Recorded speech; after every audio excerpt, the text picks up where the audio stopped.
मिश्रण का जो कंटेंट है तुम्हें इसमें 2-3 पॉइंट याद रखने हैं केवल, ठीक है। क्वेश्चन के अकॉर्डिंग समझा रहा हूँ, समझना। जैसे एक क्वेश्चन में पहले बेसिक करवाऊंगा, ठीक है, और उसके बाद में करना किस तरीके से वो चीज़ समझना। क्वेश्चन है, एक दुकानदार 25 रुपये प्रति केजी तथा 34 रुपये प्रति केजी वाली चीनी को मिलाकर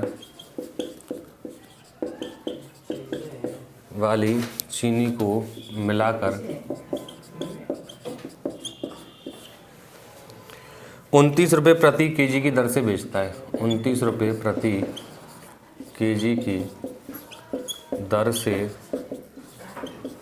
बेचता है, तो बताओ उसने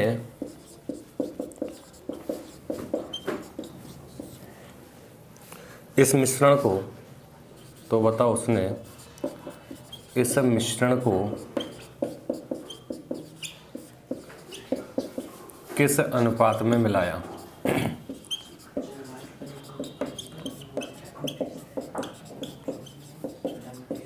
किस अनुपात में मिलाया, समझना।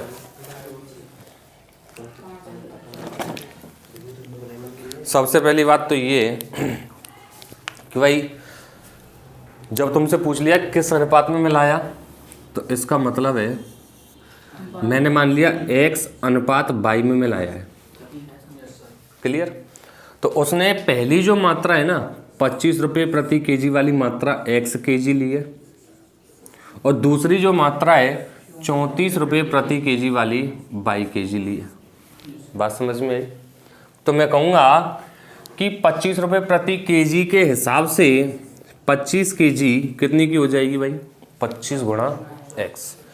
और ऐसे ही 34 रुपये प्रति केजी के हिसाब से 22 केजी कितने की हो जाएगी, 34 गुणा 22 को मिलाकर मिला दिया।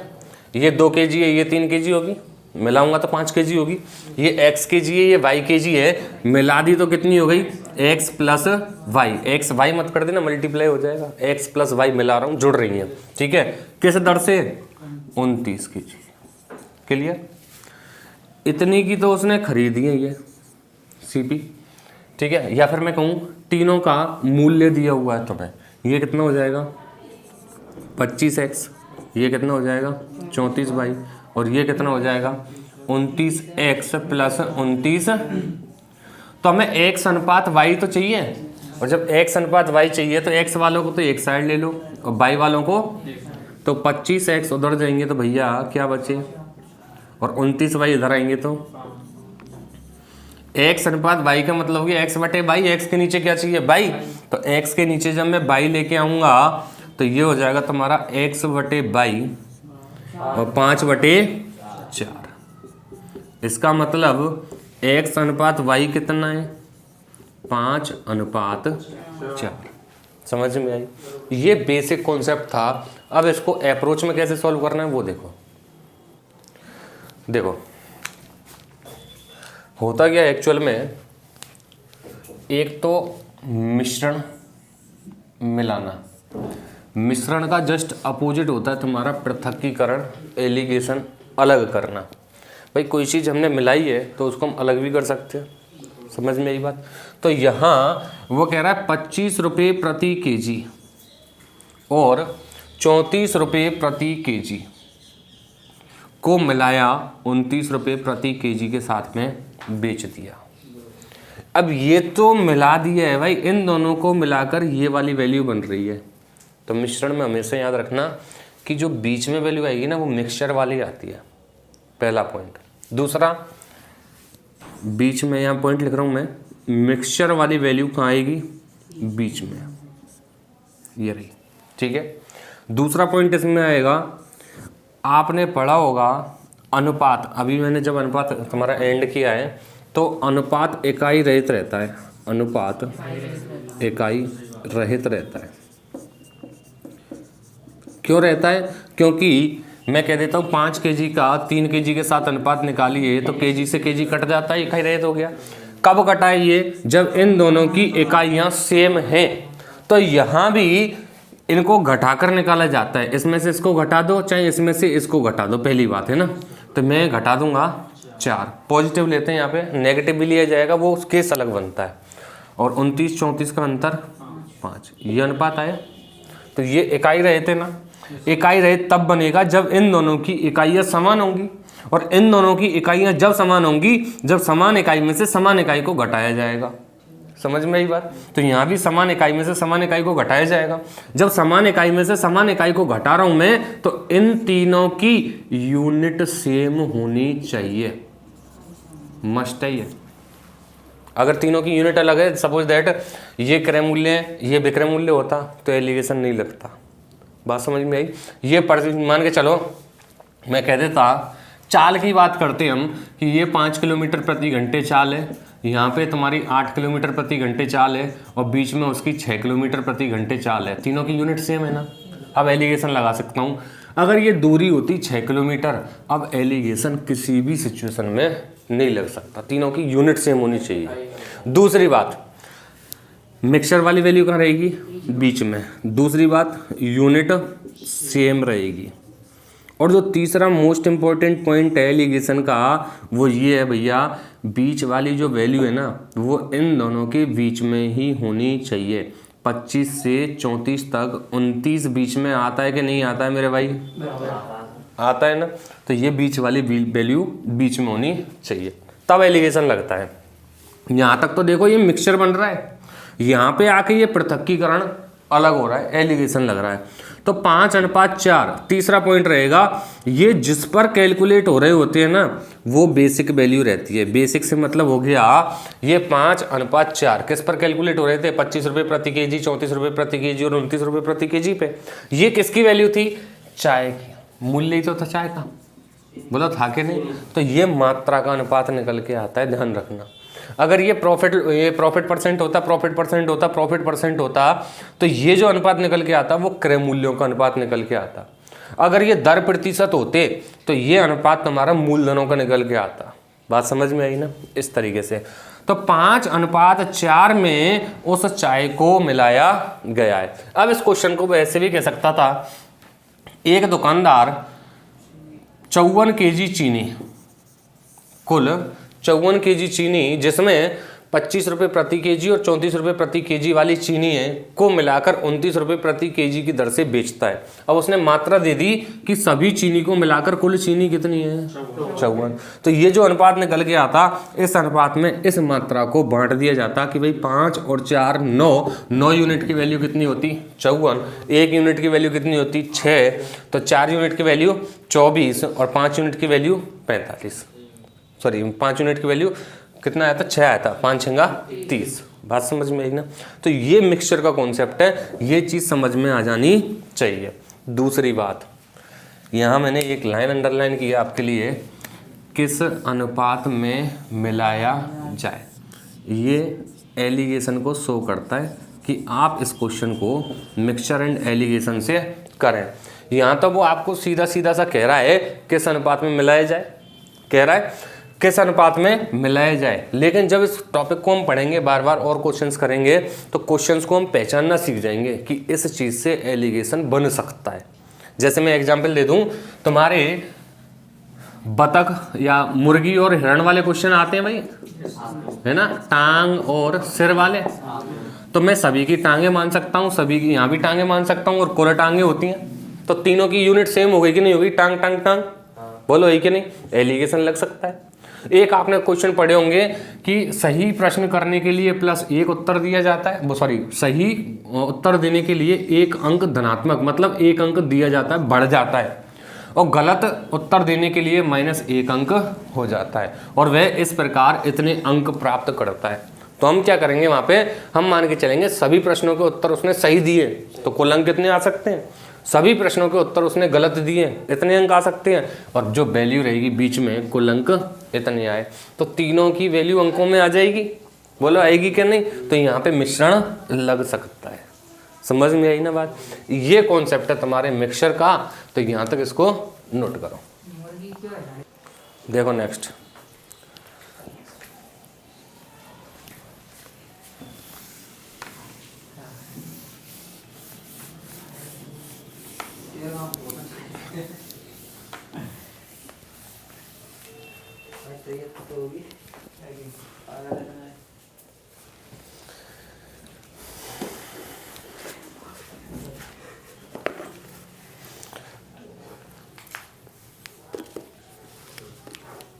क्वेश्चन है, दो अलग अलग शराब में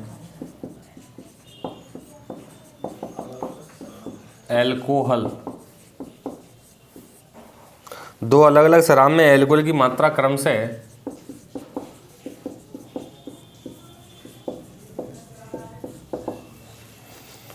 40% व 22% है।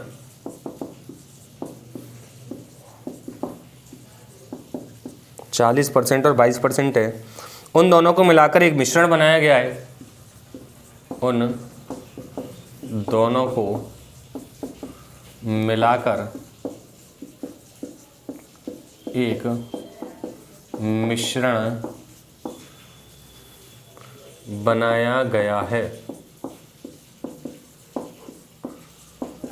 उन दोनों को मिलाकर एक मिश्रण बनाया गया है तो उसमें एल्कोहल की मात्रा 28% हो जाती है। तो उसमें एल्कोहल की मात्रा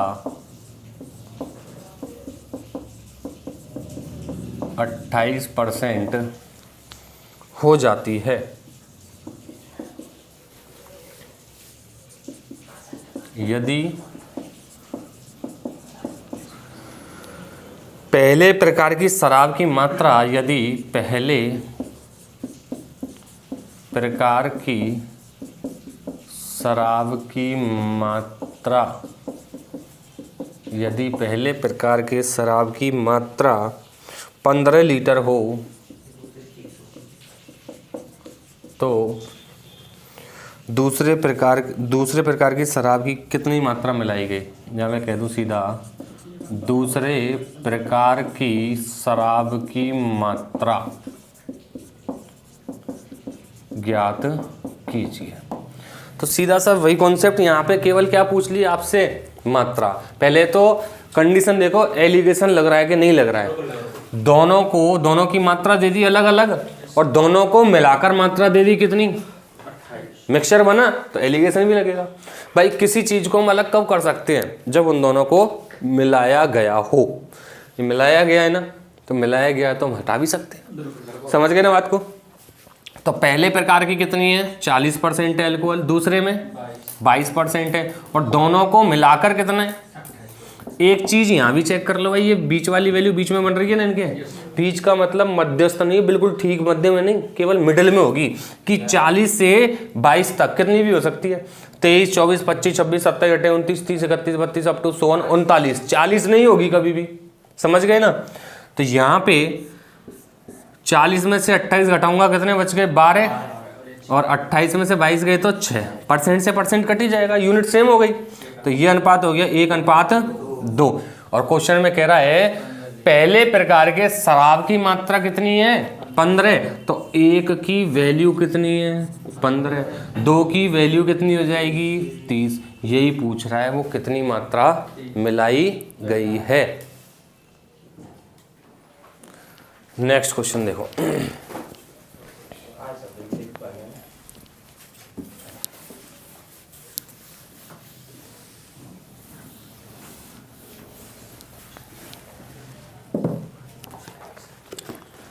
अच्छा क्वेश्चन है, थोड़ा सा कंफ्यूजन रहता है इसमें, समझना।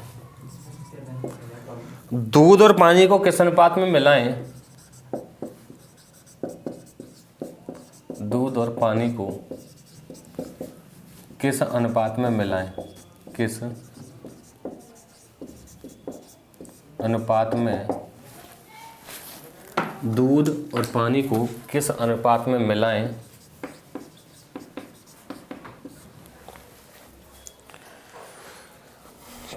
ताकि प्राप्त मिश्रण को क्रय मूल्य पर बेचने से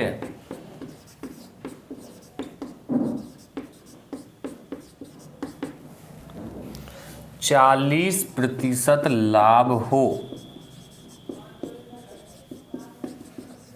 ऑप्शन से दे देता हूँ भाइयों इनके 2:3, 3:2,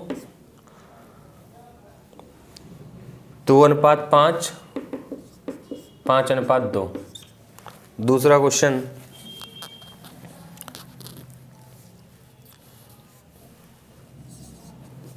एक पंसारी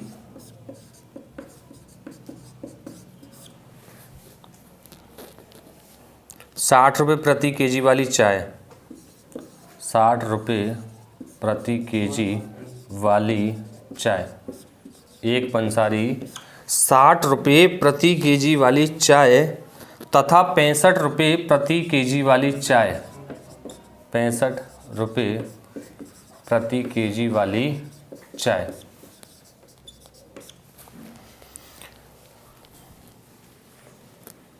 को किस अनुपात में मिलाए, को किस अनुपात में मिलाए, को किस अनुपात में मिलाए ताकि मिश्रण को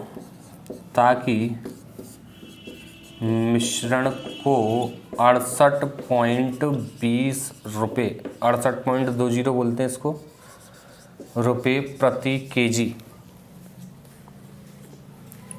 भाव से बेचने पर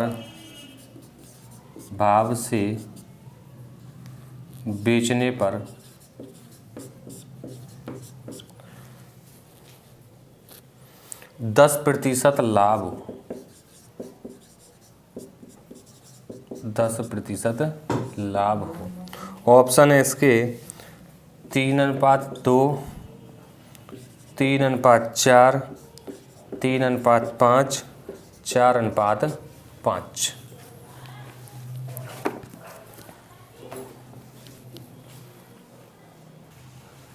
देखो, दूध और पानी को किस अनुपात में मिलाया जाए। अब यहाँ पे थोड़ा सा दिमाग वो मत लगा देना कि साहब सर ने बताया था किस अनुपात में मिलाया जाए तो एलिगेशन लगेगा ना।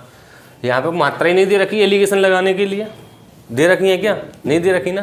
तो इसका मतलब है मिश्रण को क्रय मूल्य पर बेचने से, मतलब जितने का तुमने खरीदा है उतने का ही बेच दो। भाई 100 रुपये की चीज़ खरीदी, 100 रुपये की बेच दी तुमने, और 40% का लाभ हो अगर तुमने वो चीज़ 100 रुपये की खरीदी है और 100 की बेच दी, तो कोई प्रॉफिट होगा क्या, नहीं होगा। कितना प्रॉफिट होना चाहिए, तो इसका मतलब +40 में बेचा जाएगा। खरीदी कितने में, 100 में, और बेची कितने में, 100 + 40। ये हो गया तुम्हारा क्रय मूल्य 100, और लाभ होना चाहिए कितने का, 40 का। बोलो होना चाहिए कि नहीं। इसका मतलब इतने में तो दूध है और जो लाभ है वो क्या है, पानी। क्लियर। तो ये अनुपात निकल के आएगा 20×5 100 और 20×2 40। ज़्यादा दिमाग की ज़रूरत है ही नहीं, समझ गए ना। चलो दूसरे क्वेश्चन पे आ जाओ। एक पंसारी 60 रुपये प्रति केजी वाली चाय और 65 रुपये प्रति केजी वाली चाय को किस अनुपात में मिलाए। यहाँ एलिगेशन लग जाएगा, क्यों, क्योंकि दो मात्रा दे रखी हैं तुम्हें, दे रखी हैं। जब मिलाऊंगा तो मिलाने के बाद में ये वाली मात्रा बन के आएगी।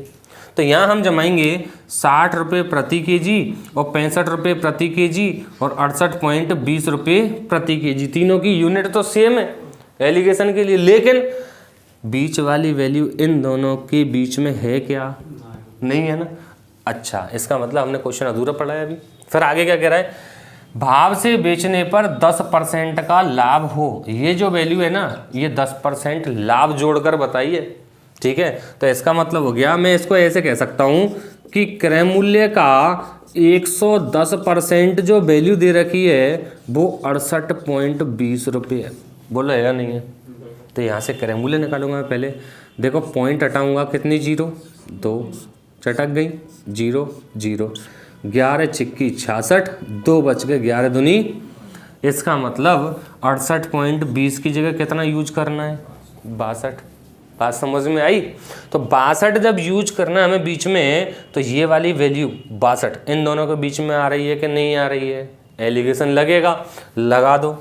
एलिगेशन क्या कहता है, डिफरेंस लिखना है हमें। कितना आया, 3, कितना आया, 2। तो किस अनुपात में मिलाएगा भाई, 3:2 में। क्लियर? देखो भाई नेक्स्ट क्वेश्चन आपको करना है सेम। देखो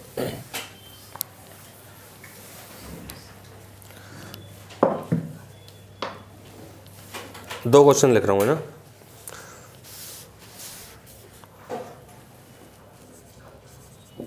वह अनुपात जिसमें 192 रुपये प्रति केजी वाली चाय को 150 रुपये प्रति केजी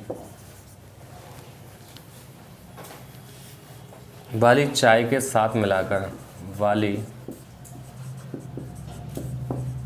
चाय के साथ मिलाकर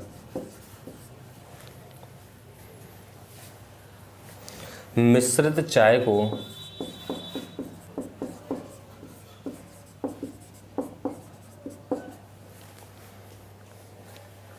194.40 रुपये प्रति केजी भाव से बेचने पर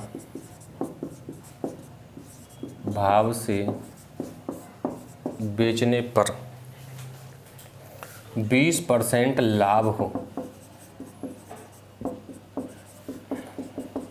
अनुपात बताना है इसमें और ऑप्शन से 2:5, 3:5, 3:5 का मतलब 3:5, 5:3, 5:2। दूसरा क्वेश्चन, दो वस्तुओं का कुल क्रय मूल्य, दो वस्तुओं का कुल क्रय मूल्य कॉस्ट प्राइस 7200 रुपये।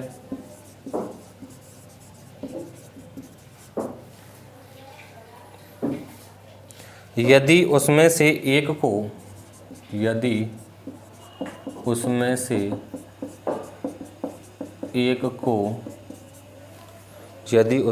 एक को 16% लाभ पर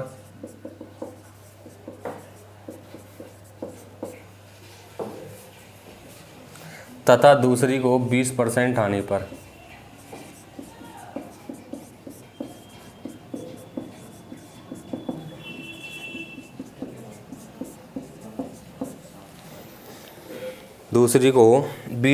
हानि पर बेचता है तो पूरे सौदे में ना तो लाभ और न ही हानि होती है।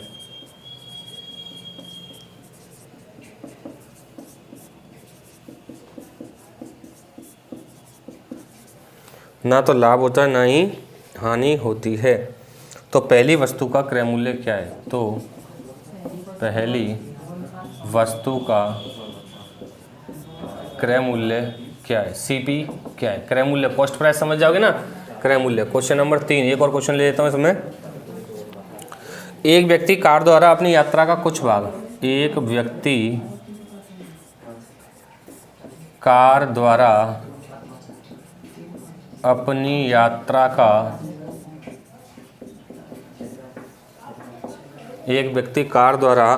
यात्रा का कुछ भाग 60 किलोमीटर प्रति घंटा, कुछ भाग 60 किलोमीटर प्रति घंटा की गति से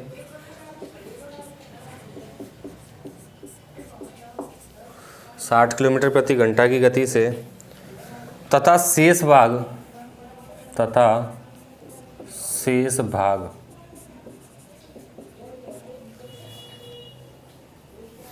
48 किलोमीटर प्रति घंटा की गति से 48 किलोमीटर पर आवर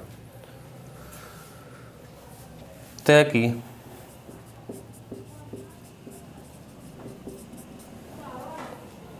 यदि कुल दूरी के लिए उसकी औसत चाल, यदि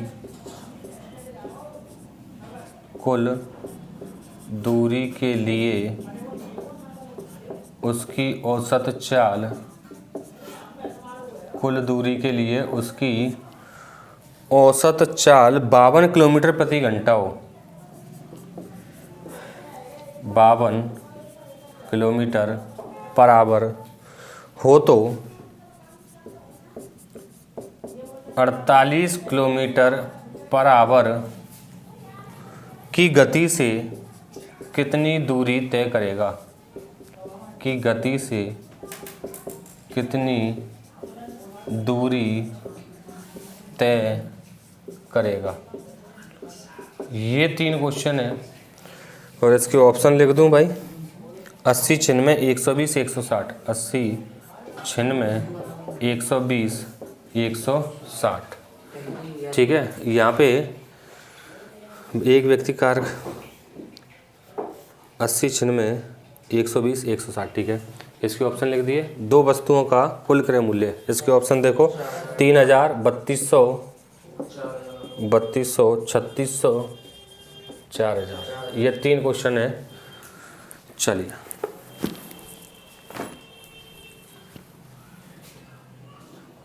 देखो, वह अनुपात जिसमें 192 रुपये प्रति केजी वाली चाय को 150 रुपये प्रति केजी वाली चाय के साथ मिलाकर मिश्रित चाय को 194.40 रुपये प्रति केजी के भाव से बेचने पर 20% का लाभ होता है। लाइन घुमा के दे दी किस अनुपात में मिलाया जाए। ठीक है, लेकिन यहाँ पे 20% लाभ मिलाकर ये वाली वैल्यू है। लास्ट क्वेश्चन सेम है, तो यहाँ कह सकता हूँ मैं 120% की वैल्यू जो है वो कितनी है तुम्हारी 194.40। तो 100% चाहिए, मतलब क्रय मूल्य चाहिए, जैसे अभी किया था हमने, है ना। x मान लिया, इसको पॉइंट हटाऊंगा, नीचे 2 जीरो बढ़ेंगी, ये 2 जीरो कट गए, 0 से 0।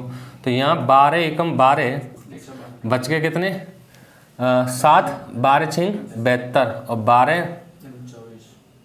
12 एकम 12 5 7 बचे, कितना हो गया 74, 12 6 72, 12 दूनी 24, कितना आ गया 162। तो ये 192 रुपये वाली, 150 वाली और 162 एलिगेशन लगा दोगे तो 192 माइनस 162 कितने बच गए 30, और इधर 162 माइनस 150 12। तो ये कट जाएगा तुम्हारा 6 दूनी 12 और 6 पंजे 30। ऑप्शन हो जाएगा 2:5। क्लियर है पहला। दूसरा देखो,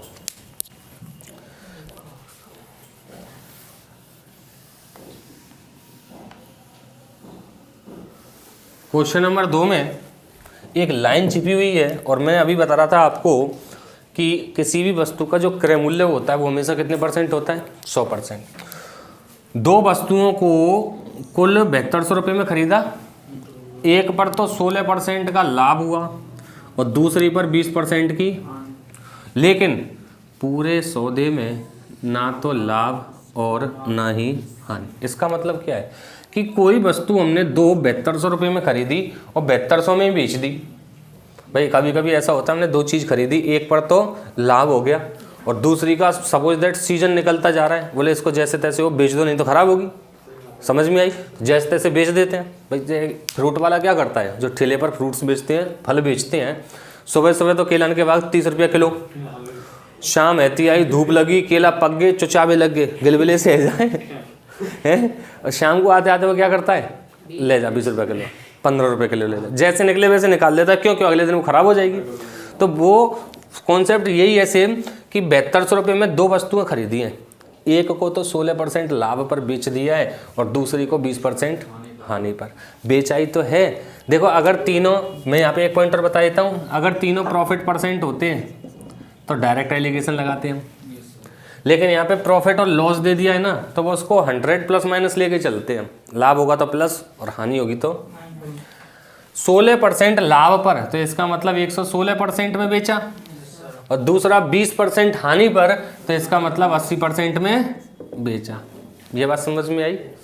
अच्छा, पूरे सौदे में ना तो लाभ हुआ और ना ही 100% में खरीदी दोनों और 100% में बेच दी, तो दोनों को मिलाकर 100% है।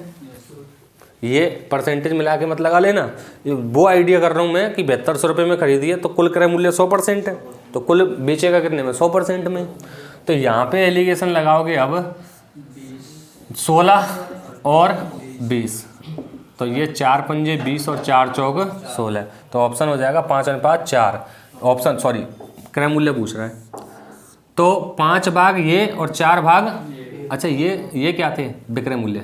किस पर कैलकुलेट होते हैं, क्रय मूल्य पर, ध्यान रखना परसेंटेज में चल रहा है। तो ये विक्रय मूल्यों का अनुपात, सॉरी क्रय मूल्यों का अनुपात आ गया 5:4 कि भैया 5 और 4, 9 की वैल्यू तो कितनी है 7200, तो 1 की वैल्यू 800, 5 की वैल्यू 4000 और 4 की वैल्यू 3200। क्या पूछ रहा है वो, पहली वस्तु, पहली कौन सी है 16% वाली, 5 भाग कितने आ रहे हैं 4000, तो ऑप्शन कौन सा हो जाएगा अपना डी वाला। समझ में आई बात, ठीक है। देखो भाई लास्ट क्वेश्चन ये,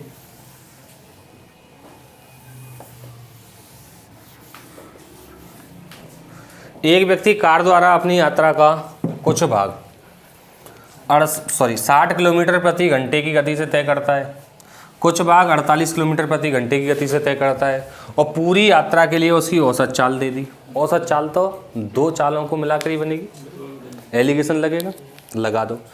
कुछ भाग 60 किलोमीटर प्रति घंटे की गति से और कुछ भाग 48 और कुल मिलाकर कितने 52, तो बीच वाली वैल्यू बीच में किलोमीटर प्रति घंटे, किलोमीटर प्रति घंटे, किलोमीटर प्रति घंटे, यूनिट सेम है, तो एलिगेशन लगा दिया। यहाँ कितना बचा 8, यहाँ कितना बचा 4, 2 अनुपात सॉरी 4 बचा इधर और 8 बचा इधर, तो 4 दूनी 8, 1:2। अब देखो एक्चुअल में क्या है, ये अनुपात है, अनुपात का मतलब यहाँ की मात्राएं चेंज हो सकती थी, पिछले क्वेश्चन में पढ़ा था हमने, लेकिन यहाँ पे मात्रा ही नहीं दे रखी कोई। तो यहाँ मैं कहूँगा कि 60 किलोमीटर प्रति घंटे की गति से 1 गुना दूरी 60 किलोमीटर होगी, भाई 60 गुना 1 करोगे, और इधर 48 किलोमीटर प्रति घंटे की गति से 2 गुना दूरी कितनी हो जाएगी, तो ऑप्शन कौन सा हो जाएगा इसमें, ऑप्शन बी वाला। क्लियर है, तो इस अनुपात में इससे आगे बात करेंगे कल।